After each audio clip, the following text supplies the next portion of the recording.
자, 정치 이슈 파헤쳐드리겠습니다. 조차가 파헤친다.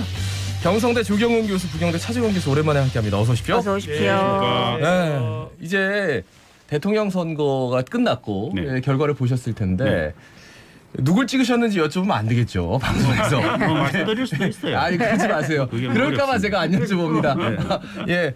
그런데 0.73% 예상하셨습니까, 두 분? 그걸 저는 여쭤볼게요. 지난번에도 나와서 말씀도 드렸지만 저는 1~2% 안에서의 박빙 승부로 누가 이길 거다. 네. 저는 개인적으로는 이제 이재명 후보가 아마 막판 추격세가 좀 좋았기 때문에 이재명 후보가 한 1% 범위 안에서 이기지 않을까 그렇게 생각을 했었는데 저는 결국은 단일화 효과 때문에 결국은 저는 이 승부가 바뀌었다 이렇게 봅니다. 그래서 이번에도 역시 또 틀렸구나. 그래서 선거라는 건 그냥 예측하지 말자. 네. 예측은 진짜 안 물어보면 답을 하지 말자. 네. 이게 제가 얻은 교훈입니다. 많이 틀리셨죠? 예. 네. 그러니까 여야 모두 정말 초박빙이 되어가지고요. 정말 손에 땀을 쥐는 그런 TV를 보면서도 다들 그러셨다고 얘기하더라고요. 예. 네.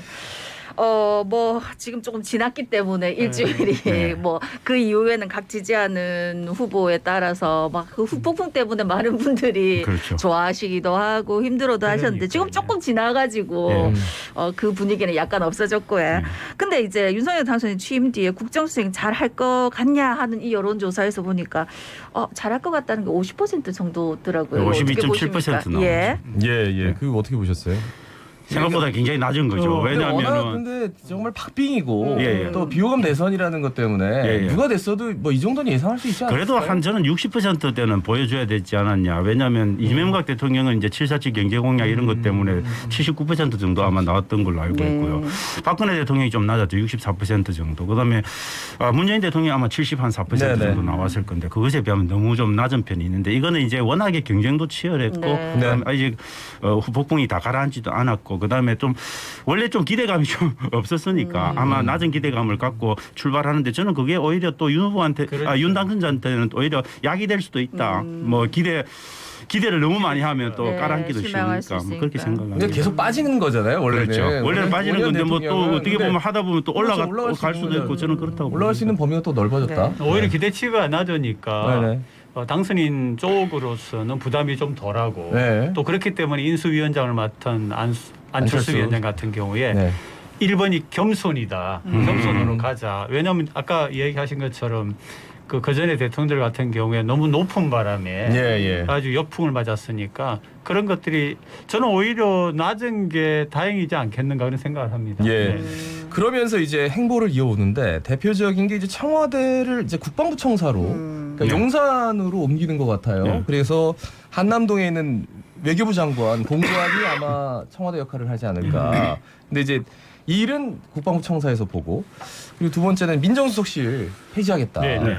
이런 대표적인 두 개가 좀 보이는데 네. 뭐 어떻게 보고 계십니까? 저는 일단은 뭐 워낙에 전 정권의 심판 심리에 기대해서 저는 들어선 정권이기 때문에 명확하게 청와대 정부는 안 된다. 그래서 청와대 개혁을 통해서 뭔가를 보여주려고 하는 저는 약간 조바심이라고 봅니다. 그래서 대통령 하자마자 바로 광화문으로 굳이 집무실을 옮기는 그 중차대한 문제 사실은 굉장히 복잡한 문제입니다. 그런 네네. 것들을 이렇게 빨리 그냥 속전속결로 할 문제인가 하는 생각은 좀 듭니다만 이제 윤석열 당선자 입장에서 뭔가를 보여주고 싶겠죠. 저는 그런 이제 약간 어떤 좀 책임감 이런 것들이 좀 그런 결정을 가져온다 이렇게 봅니다. 그다음에 민정수석실 폐지하는 문제도 쉽지는 않습니다. 결국 그 기능을 어디선가는 해야 되고 조율을 할 수밖에 없는 부분이기 때문에 저는 조금 공약은 공약이지만 좀 뭔가 현실적으로 딱 대통령이 되고 나서는 좀 현실을 먼저 다진하고 나서부터 좀 천천히 해도 될 문제들은 좀 천천히 가는 게 좋지 않을까 그런 생각은 좀 합니다. 오히려 차별성이 필요했던 것 같아요.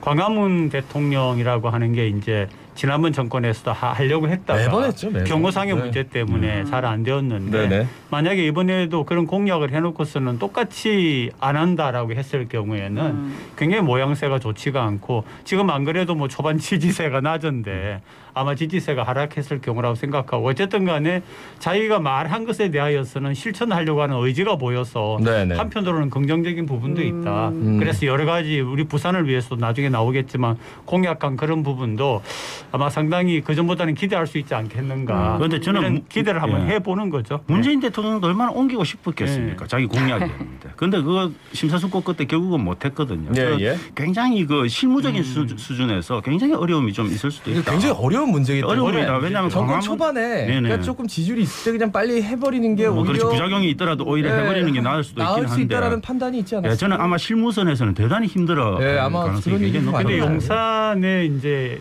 우리 그 국방부라든지 네네. 아니면 외교부 장관의 공간 같은 경우에는 청와대만큼은 절대 아니지만은 그래도 상당히 경호가 잘 되어 있습니다. 예, 그 부분에 예. 대해서. 그러니까 이제 그런 대안을 찾지 않았나 싶습니다. 근데 또 이제 국민들 중에는 그 옮기면 또 돈이 들 텐데 지금 안 그래도 돈을 아껴서 뭐 중소상공인도 돈 좀 쓰겠다 하면서 이게 뭐 말락을 하냐 소통을 중심으로 하고 싶다면 지금 다 온라인으로 소통하는 시대인데 이렇게 또 말씀하시는 근데 분들이 상당히 계시더라고요. 만약에 안 그러고 또 청와대로 들어갔으면은 더 심한 전 비판이 나왔을 거라고 네. 생각하고 대통령이 집무하는 공간 같은 경우에 만약에 전혀 새로운 공간에 설치한다라고 하면 비용이 들어가겠지만 아까 제가 말씀드린 것처럼 이미 상당한 부분에 경호가 되어 있는 그런 부분에 옮기기 때문에 예, 예. 그런 비용은 그렇게까지는 크게 안 될 거라고 생각을 합니다. 예. 이번에 이제 행보가 또 주목되는 게 안철수 인수위원장인데 예. 자, 안철수의 미래는 과연 어떻게 될 것인가? 왜냐하면 처음에는 국무총리 얘기가 나왔거든요. 예, 예. 근데 안철수 그 전 후보 이제 안철수 대표가 가지는 기본적인 그 재산 범위가 예. 1,700억이라는 어마어마한 주식과 예. 그걸 백지 신탁을 할 수 있겠느냐. 그리고 두 번째는 인사청문회가 이게 대통령 되는 것보다 국무총리 내는 게 더 힘들거든요. 예, 예. 심지어. 예. 그래서 총리 쪽으로 안 가는 것 아닌가. 뭐 김한길 의원도 예. 뭐 총리 얘기가 나오고 이렇게 하더라고요. 아마 그렇겠죠. 김한길 씨를 제가 볼 때는 인수위원장 앉혔다면 아마 이렇게 총리를 아마 그쪽으로 안철수 쪽으로. 갔을 가능성은 좀 네. 더 있지 않았을까. 그런데 네. 안철수 위원장. 위원장이 위원장 하면서 셀프 임명해서 바로 총리로 가는 건 조금 모양새는 좀 그렇긴 하죠. 그래서 약간 조금 고민할 부분들이 있지 않는가 싶은데 저는 안철수 위원장은 워낙 말을 자주 바꾸시는 분이니까 뭐 어떻게 할 수 없는데 자기가 단일화 하면서 말씀하신 건 행정 경험 꼭 해보고 싶다라고 말씀하셨고 네네. 그것 때문에 그랬죠. 단일화 한다고 말씀하셨으니까 예, 예. 해보기는 하셔야 돼요. 1,700억 아까우시더라도. 이번에도 아마 그 행정 경험을 해보는 자기 결단을 안 하고 백지 신탁 못 해가지고 1,700억을 자기 손아귀에 쥐기 위해서 한다면 저는 정말 욕들을 문제라고 생각을 합니다. 그래서 저는 개인적으로는 그 1,700억에 대한 미래는 있겠지만 저는 깔끔하게 맡기고 해보시는 게 낫다. 본인이 그렇게 국무총리를 한번 도전해보는 게 낫다. 아니, 자기가 그렇게 말씀을 하셨잖아요.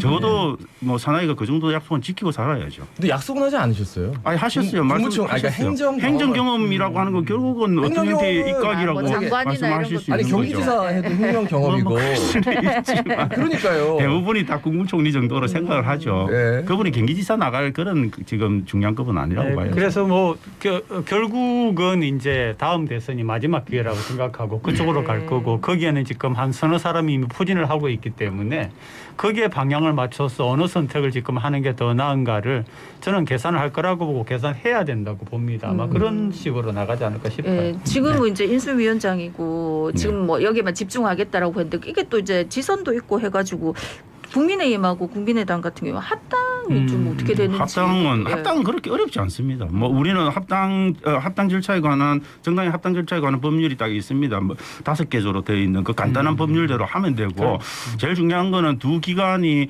대표거나 혹은 수임이나 대의 기관을 통해서 합동 결의를 해가지고 그건 결의하고 그거 결의에 대한 녹취록 그 회의록만 갖고 그 중앙선관위 신고하면 되는 거죠. 그렇게 어렵진 않은데 문제는 이제 당명도 어렵진 않습니다. 이미 국민의힘으로 결정된 것 같고. 네, 그런데 네. 문제는 이제 공천 지분. 네. 그렇죠. 그 부분을 이 가지 정리를 해야 가능하겠는데 그게 쉽지 않을 겁니다. 근데 이제 공천 지분 같은 경우에 저는 그 서울의 어느 지역들 같은 경우에는 예. 사실은 이제 보수가 들어가기 상당히 어려운 그런 부분의 지역들이 있지 않습니까? 예, 예. 그런 부분에는 중도가 그러니까 어쨌든 안철수 위원장 같은 경우에는 국힘에 비해서는 중도적인 이미지를 가지고 있기 때문에 그런 쪽으로 될 부분과 또 이제 어차피 그 뭐라고 할까 쟁취를 해야 되는 네네. 부분에 대해서 그렇게 나눌 수 있다라고 보고. 그런데 말씀을 네네. 들으면 국민의당 출신 분들은 험지로 가라. 아니요. 그러니까 이제 그런 나눈다는 얘기를 거죠. 받아들일 수 있어서. 그러니까 이제 네. 6대4 정도, 7대3 정도로 이야기한다라고 네. 하면은 이제 험지를 조금 더 안아 나가는 건데 그것도 어떤 점에서는 같이 하나의 당을 해 나간다라고 할 경우에는 이미 두 개의 당이 아닌 상태이기 때문에 네. 저는 의미가 있다고 보고 아까 국무총리 이야기하니까 저 생각나는 거는 네네. 역대 국무총리가 대통령의 경선부터 도전을 한 사람들이 굉장히 많았지 않습니까? 네. 그래서 된 사람 있습니까? 그런 징크스가 있어요. 네네네. 예. 지금 인수위원회 몇 면이 공개되고 있는데 일단은 뭐 지역 안배, 여성 할당 이런 거 고려하지 않고 네. 철저하게 전문성으로 가겠다. 네. 해가지고 MB 정권 출신 인사도 굉장히 많고요. 네. 많은 수가 서울대 출신입니다. 네. 어떻게 보세요? 18명 중에 서울대 출신이 꽤 많긴 하지만 네. 그렇다고 해서 또 다양한 그 학교 출신들도 있긴 합니다. 그래서 네네. 꼭 뭐 서울대 일색이다 이렇게 볼 필요는 없는데 명확한 거는 MB 정권 때 뭔가 역할을 했던 분들 혹은 박근혜 정권 때도 뭔가 역할을 해서 많은 흠집이 있는 분들을 많이 불러 모았다. 저는 그래서 이게 결국은 10년 전으로 되돌려서 다시 한번 시작해보자 하는 어떤 신호가 아닐까 싶어서 좀 우려스러운 부분이 있습니다. 그 많은 능력 있는 분들 많습니다. 근데 그 많은 분들 다 제껴놓고 왜 그렇게 굳이 뭐 이렇게 그 국군 사이버 사령부 댓글 조작 때문에 아직도 재판을 네. 받고 계신 분 그런 분들을 왜 안 칠까 이런 생각을 해보면 좀 그렇게 사람이 없나 이런 생각도 조금 해보긴 합니다. 근데 저는 이제 뭐 제 관심 분야 중에 하나라서 예를 들면 외교 분야를 보니까 꽤 괜찮은 사람이 이번에 될 것 같다는 네네. 생각이 들었어요. 그래서 물론 부분 어떤 분이 괜찮으십니까? 저는 그게 참 궁금한데. 어떤 분이 괜찮으신 겁니까? 저는 그 김성한 전 차관을 이야기하는 건데요. 예. 네네. 굉장히 그 실리적인 외교를 할 수 있는 그런 사람이라고 저는 생각을 하고 있어서 네네.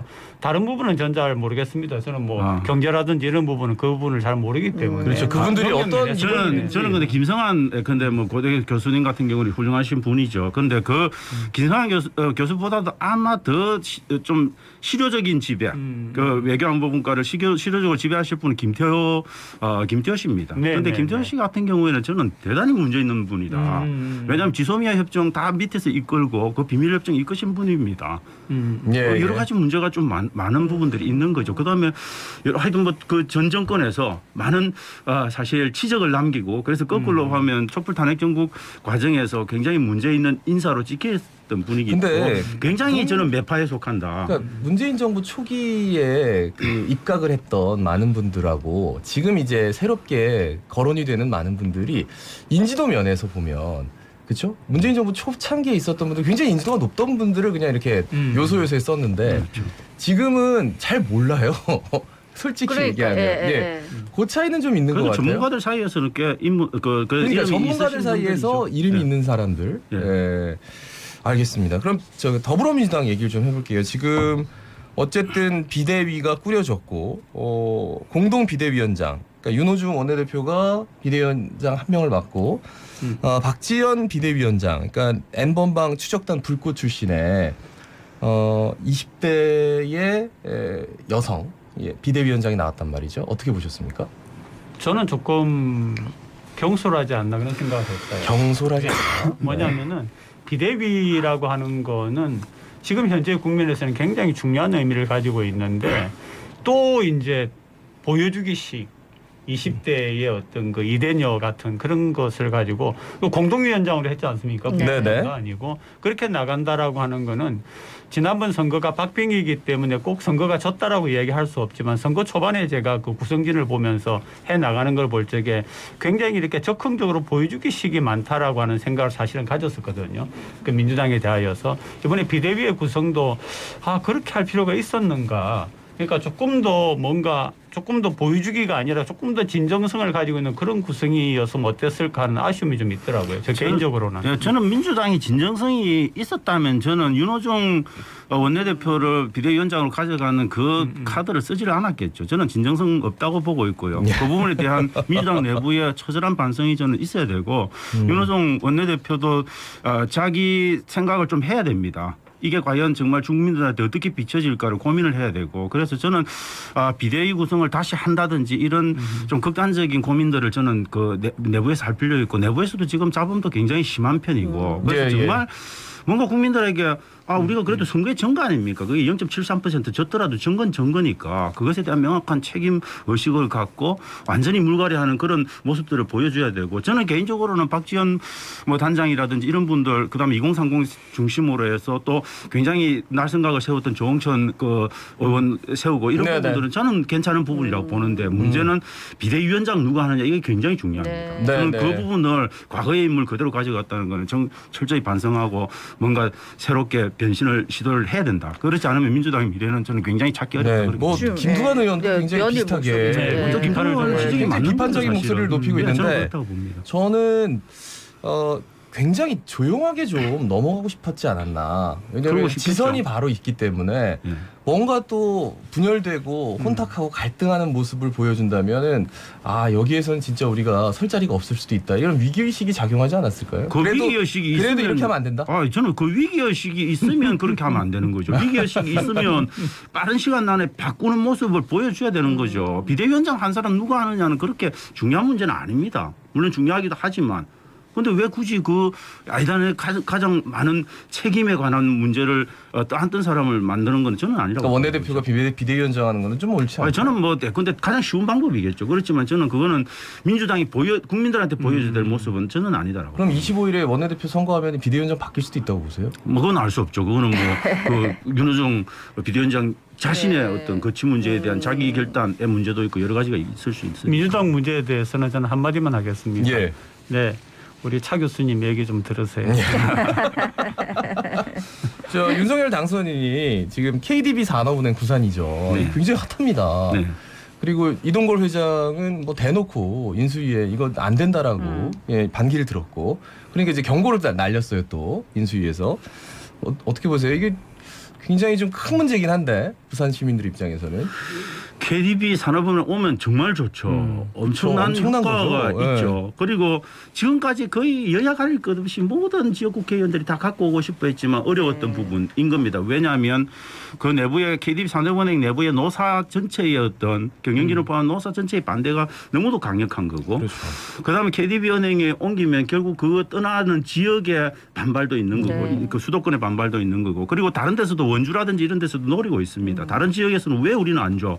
이 부분이 있기 때문에 복합적인 문제들이 얽혀 있어서 대통령이 제가 볼 때는 웬만한 결단 없이는 시행하기가 굉장히 어려울 거다. 그렇지만 정권 초기에 저는 허니문 피리어드를 통해서 대통령이 그냥 도장 찍어버려야 된다고 봅니다. 네. 그리고 모든 책임은 다 자기가 감내하고 가야 되는 거고 그거는 부산 시민에 대한 약속이기 때문에 안 하면 비겁한 대통령 되는 거죠. 네. 사실은 우리 그 가덕 신공항 같은 경우에도 인천공항을 둘러싸고 있는 그런 공항 어떤 카르텔이 엄청나죠. 카르텔이 엄청나게 반대를 네, 했다라고 하는 카르텔이. 이야기가 네. 있는데 사실은 KDB 산업은행 같은 경우에도 수도권 의원을 중심으로 해가지고 예. 그런 저항이 심각하지 않나 그런 생각을 하는데 이거를 아마 저는 좀 공약을 했으니까 네. 예. 꼭 지켜주는 대통령의 모습을 역대 한번 보고 싶다 그런 마음이 있습니다. 사실 이제 이게 어떻게 보면 부산 시민들한테 음. 시험대가 될 수도 있는 네. 부분이니까. 그리고 금융단지 같은 경우에 세워놓고 지금 뭐 하고 있는 거예요? 무슨 국제금융단지? 저는 부산에 15명의 저는 국민의힘 네. 의원들이 어떻게 하는지 지켜봐야 된다. 그다음에 3명의 민주당 의원들도 어떻게 하는지 시민들이 저는 눈을 부릅뜨고 네. 지켜봐야 된다. 근데 선영수 의원 왜냐하면 이게 같은 법을 고쳐야 되는 문제이기 관련법 때문에. 발의했어요. 그래서 네. 과연 국회에서 어떻게 되는지 봐야 될 것 같고. 아니면 그렇게 잘하는 게 있으니까 머리라도 깎고 한번 나서 봐야 돼. 항상 안 되면 누가 그러잖아요. 깎을지는 잘 모르겠습니다. 아니 안 되면 그러더라고 보니까 가장 쉽잖아요 어떤 점에서는. 왜 그러세요?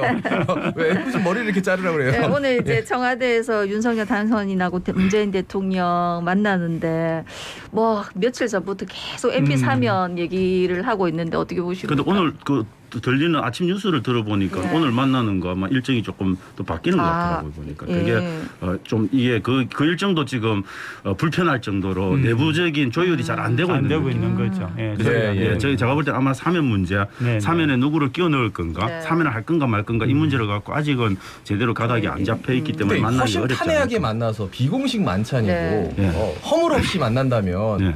사전 조율 너무 많이 하면 안 되는 거 아니에요? 그래도 만나줄 수 있겠어요. 그래도 대통령하고 예, 당선인을 예. 만나는 자리는 네. 예, 좀 그런 거 그 같아요. 할 말들이 다 정해져서 네, 네, 만나는 네, 네. 그렇게 쉽게 뭐 그러니까 개인적으로 보통 우리가 만나는 왜 거죠. 그 각 나라의 그 국가의 그 수반들 원수들끼리 만날 때도 그렇죠. 사진에 예. 다 대고 자기네는 웃으면서 도장 찍는 거니까요. 그렇죠. 네. 예, 예. 그 지방선거 그 여야 지금 준비하는 모습 마지막으로 어떻게 보고 계시는지 짧게 여쭙겠습니다. 저는 지방선거는 참 어렵다. 특히 저는 전국적으로도 저는 왜냐하면 이게 밀월기에 대통령의 밀월기에 있기 때문에 후광 효과가 엄청날 거다. 민주당이 어렵다. 예, 민주당이 저는 굉장히 쉽지 않을 거다. 그렇지만 민주당이 강세 지역에서는 여전히 그래도 강세기 때문에 어느 정도 버틸 수는 있겠지만 저는 민주당 지지 세력이 약한 부산이라든지 이 영남 지역 이쪽에서는 굉장히 좀 어려움이 있을 거고 충청 쪽에서도 좀 어려움이 있을 거다 그렇게 봅니다. 네. 이런 시기에 저는 옛날에 YS 같은 경우에도 굉장히 어렵고 독재가 있는 시기에 나서 가지고 단합을 시켰던 것처럼 민주당에서 거기에 뭐 김영춘 전 장관이든 이런 분들이 나서 가지고 리더십을 확보해가는 모습을 보고 싶다는 그런 생각이 들었어요. 예, 일단 네. 하마평에 올라왔던 그 국회의원들은 출마 안 하는 쪽으로 지금 가닥을 잡아 나간다. 뭐 이런 얘기는 들리더라고요. 알겠습니다. 오늘은 말씀 이 정도로 듣고요. 이제는 진짜 지선 체제이기 때문에 네. 부산 지역 내에서의 어떤 지선의 움직임들 이런 것들도 좀 많이 나왔으면 좋겠어요. 네, 네. 예, 워낙 지금 정치인들이 본인을 알리질 못해가지고 말이죠. 그렇죠. 말씀 잘 들었습니다. 고맙습니다. 네. 네네. 고맙습니다. 자, 경성대 조경훈 교수, 부경대 차재권 교수였습니다. 예, 오늘도 철저하게 방역수칙